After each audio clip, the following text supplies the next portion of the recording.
హే పిల్లలు, ఈ రోజు మనం ఒక సరదాగా ఉన్న విషయాన్ని తెలుసుకుందాం. మనలాగే మొక్కలకి కూడా ఆకలి వేస్తుందని మీకు తెలుసా? ఒక ఆకు మొక్కకి ఆహారం ఎలా తయారు చేస్తుందో చూద్దామా? దీని పేరే ఫోటోసింథసిస్, కిరణజన్య సంయోగ క్రియ అని అంటారు. భయపడకండి, ఇది చాలా సులువు. మొక్కకు ఆహారం కావాలంటే 4 విషయాలు అవసరం.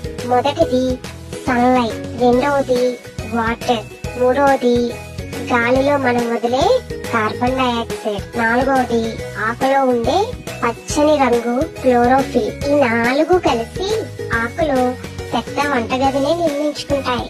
అలా మొక్కలకి రుచికరమైన ఆహారం తయారవుతుంది. ఈ ఆహారంతోనే మొక్కలు పెద్దగా బలంగా పెరుగుతాయి. అంతేకాదు, మొక్కలు మనకు ఒక రిటర్న్ గిఫ్ట్ కూడా ఇస్తాయి. అదే మనం పీల్చే స్వచ్ఛమైన గాలి, అంటే ఆక్సిజన్. ఇప్పుడు అర్థమైంది.